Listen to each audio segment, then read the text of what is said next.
Hello everyone, welcome back to Plush Trap Studios. Today we are going to do a plush review on some new plush that I just got in the mail.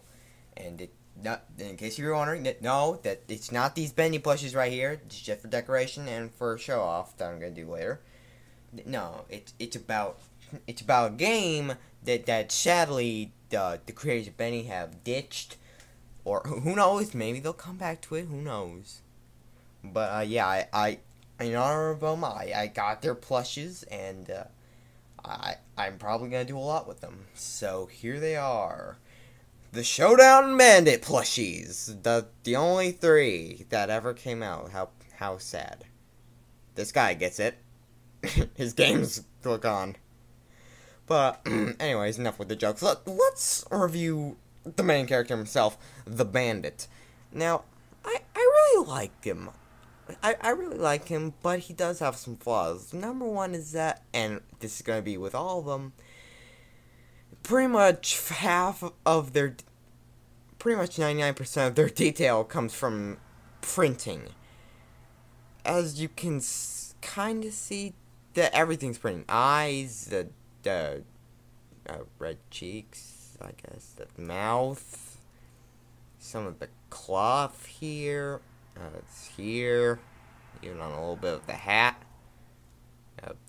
But these buckles and shoes, they're stitched. So yeah, these plushies are very cheap, and I thought of them as really cheap when I first got them. But after some thinking, I said no, not really, because of a thing that I'm gonna get into later.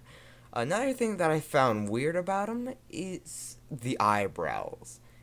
Like 2/3 of it is stitched, which is nice, but then the other third is just poking out, which at first I liked it, but then I thought, like, why would you do that?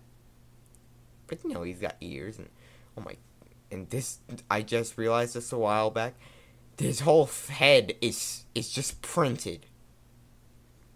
And I almost forgot, the scarf here, kind of rough fabric and doesn't really bother me. It actually can come off. You can actually untangle this and it comes off. So yeah, that's interesting. The detachable clothing, I guess. And of course we have the little hairdo here, and the hair back here, and the hat. Yeah, I do have a tiny problem with the hat. It's not too big. Just that there's supposed to be a part of the hat here that's cut off.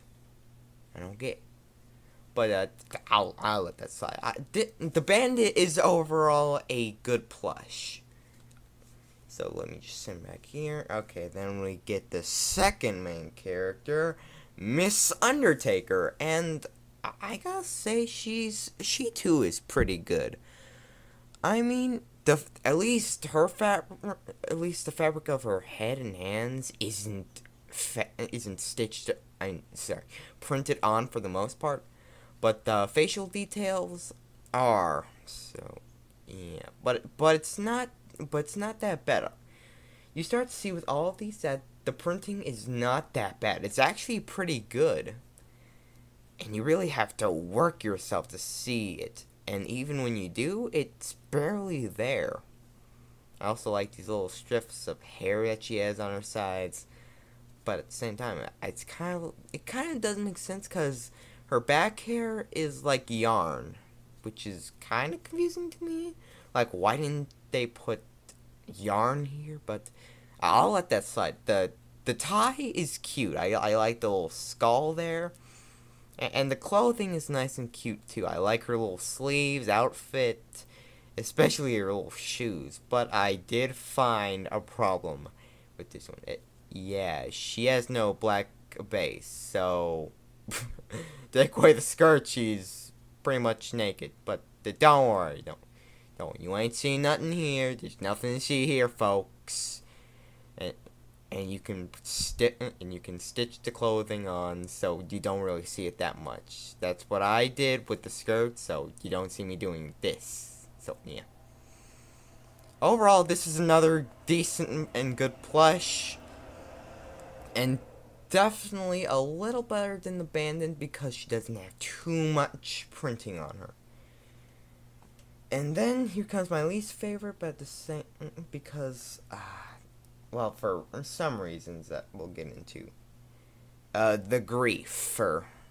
Wait, was it Grief or Griefer? It's been a while since I saw the tag, so yeah, this guy is literally, he's 100% printed. Every detail you see here is printed.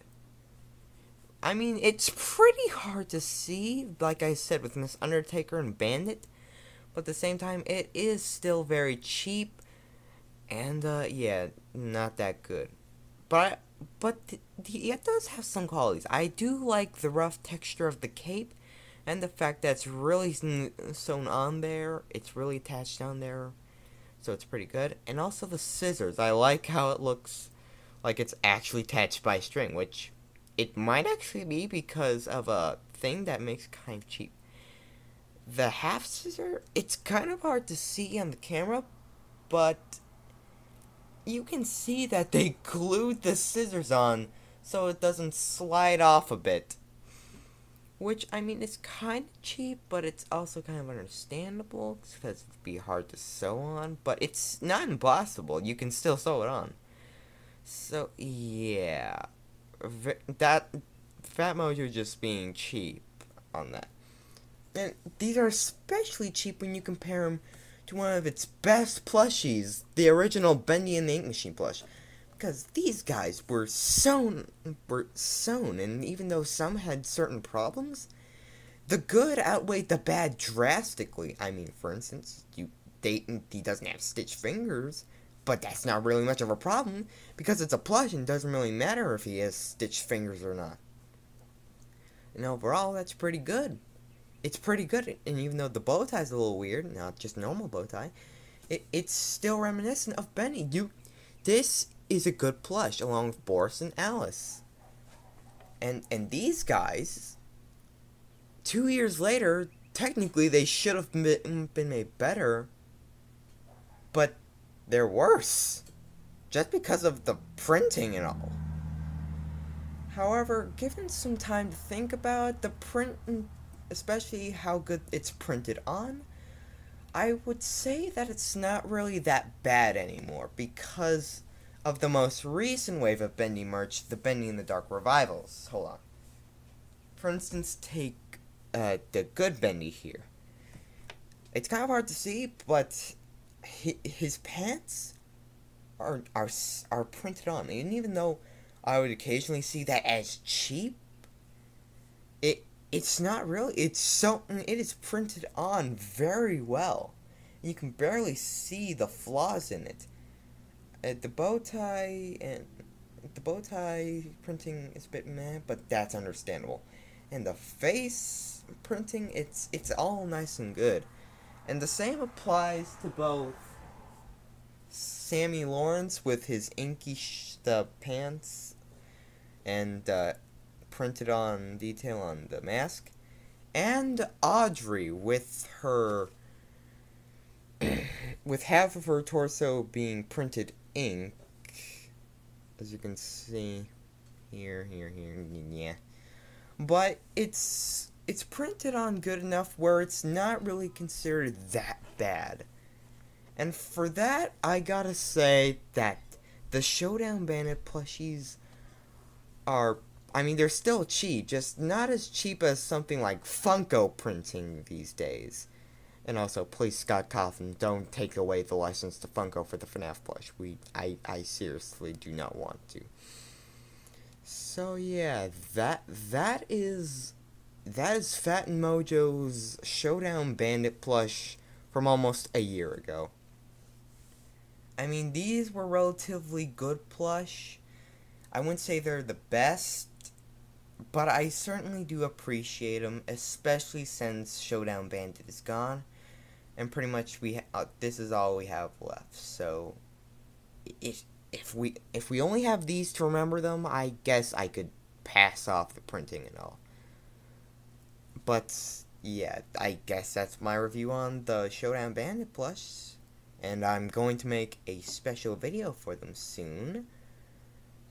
say it's going to be a creepy Toy Story. Ooh, but don't worry, I won't spoil much for next episode. And as always, guys, make sure to subscribe, click that notification bell, smash that like button, and I will see you in the next video. Bye!